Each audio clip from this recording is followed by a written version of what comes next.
Coffee শপের ড্রাইভারকে মারধর করে রাজজিতের সামনে ড্রাইভারের মুখ থেকে সত্যি বার করলো বিদ্যা।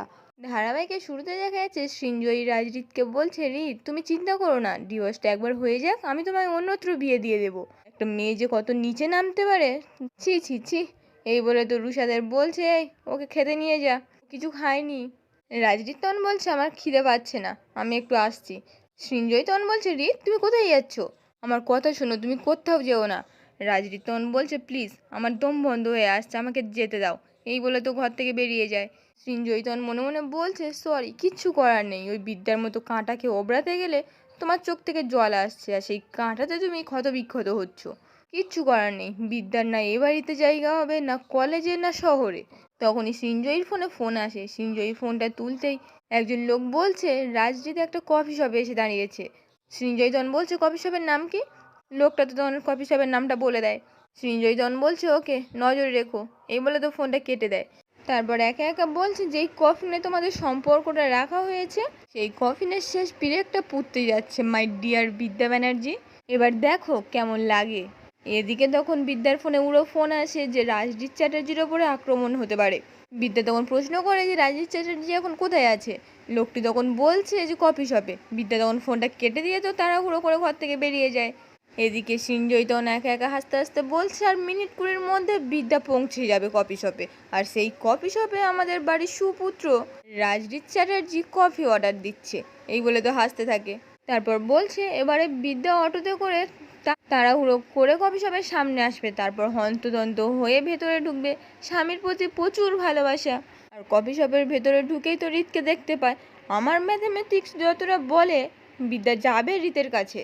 এই বলে তো নাটক করে বলছে, দেবী সাবিত্রী, দেবী বেহুলার পর বিদ্যা তার স্বামীকে বাঁচানোর চেষ্টা করবে, মৃত্যুর হাত থেকে বাঁচানোর চেষ্টা করবে। কে আর ড্রামা হে। এবারে তো বিদ্যা এগোবে রাজরিতের দিকে। এদিকে যখন বিদ্যা রাজরিতের দিকে সত্যিই এগিয়ে আসে, এদিকে সৃঞ্জয়ী তখন বলছে, এবারেই তো কফিনে পেরেকটা গাঁথা হবে। বিদ্যা তো এবার রাজদীতের সঙ্গে কথা বলতে হবে। ঠিক তখনই সেই ড্রাইভারটা এসে বিদ্যাকে বলছে, ম্যাডাম আপনি এসে গেছেন, একটা টেবিল ছাড়া সব টেবিল বুক করা আছে আপনার জন্য। আসুন ম্যাডাম, বসবে আসুন, আজকে স্পেশাল কফি স্যার আপনার জন্য নিজের হাতে বানাবে। বিদ্যা তো অবাক হয়ে ড্রাইভারকে বলছে, এসব কি বলছেন কি আপনি? ড্রাইভার তখন বলছে, হ্যাঁ, স্যার তো আজকে নিজের হাতে রিংটা আপনাকে পরিয়ে দেবে। আমি তো স্যারকে বলেছিলাম, আপনি পরেননি, যে আপনি বলেছেন নিজের হাতে পরিয়ে দিতে, ওই জন্য স্যার বলেছে কফি শপে ডাকতে। রিংটা পরিয়ে দিয়ে আপনাকে নিয়ে সোজা শপিং মলে বেরিয়ে যাবে। সেখানে স্পেশাল ড্রেস থেকে শুরু করে শাড়ি সমস্ত কিছুর ব্যবস্থা করা হয়েছে, আপনি আসুন না ম্যাডাম। বিদ্যা তো তখন প্রচণ্ড রেগে গিয়ে চিৎকার করে বলছে, এসব কি বলছেন কি, আমি কিচ্ছু বুঝতে পারছি না।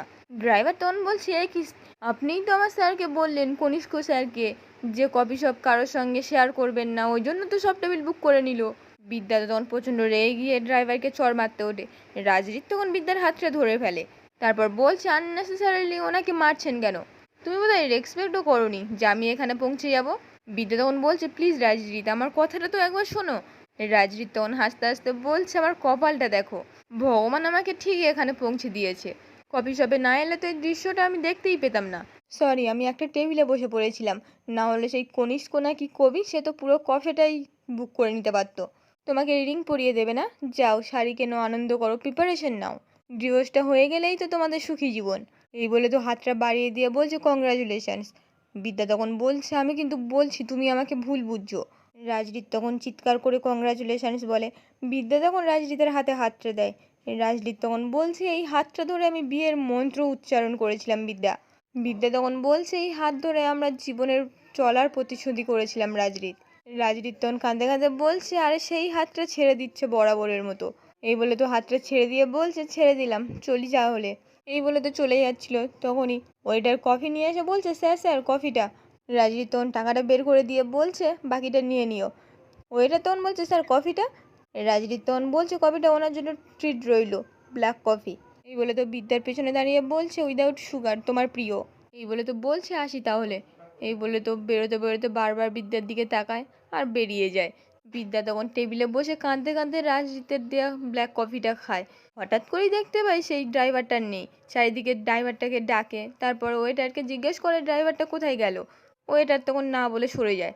এদিকে যখন সেই ড্রাইভারটা রাজজিৎকে শুনিয়ে শুনিয়ে ফোনে বলছে, হ্যাঁ স্যার আপনার জন্য ওয়েট করছে, আপনি তাড়াতাড়ি আসুন। এই বলে তো ফোনটা কেটে দেয়। তারপর গাড়ি নিয়ে ওখান থেকে বেরিয়ে যায়। রাজদীপ তখন কথাগুলো শুনে খুব মন খারাপ করে আর কষ্ট পায়, তারপর গাড়িতে উঠে ওখান থেকে বেরিয়ে যায়। এদিকে তখন সৃঞ্জয়ী একা একা বলছে, যাক, কফিনের শেষ পেরেকটা পোতা হয়ে গেল। তোমাদের সম্পর্কটা একেবারে অঘরে চলে গেল প্রফেসর বিদ্যা ব্যানার্জি। আমাকে কিছু করতে হলো না, শুধু একটা নামেই বিশ্বাস ভেঙে দেওয়া যায়।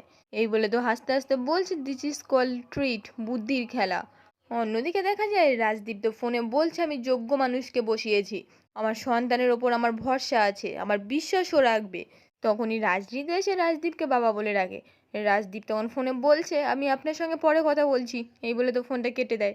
তারপর রাজদীপকে বলছে, কি হয়েছে বাবা বলো। রাজদীপ তখন কাঁদতে কাঁদতে বলছে, বাবা বিদ্যা ঠকিয়েছে আমাকে। রাজদীপ তখন রাজদীপকে বলছে, একদম কাঁদবি না, বিদ্যা তোকে ঠকিয়েছে বলে এমনটা নয় যে তোর জীবন শেষ হয়ে গেছে। তোর ড্যাডি তোর সাথে আছে, তোর পুরো পরিবার তোর সাথে আছে, এই অতীতটাকে তুই মুছে ফেল। রাজদীপ তখন কাঁদতে কাঁদতে বলছে, পারছি না ড্যাডি, আমার অতীতে একটা বিরাট বড় জায়গা নিয়ে বিদ্যা আছে, সেটা খালি হয়ে যাবে, আমি কোনোদিন কাউকে সেখানে বসাতে পারবো না।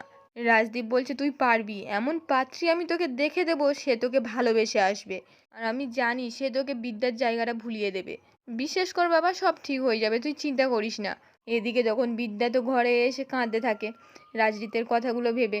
আজকের পর্বটি এখানেই শেষ হয়ে যায়। কেমন লাগলো কমেন্টে জানাতে ভুলবেন না।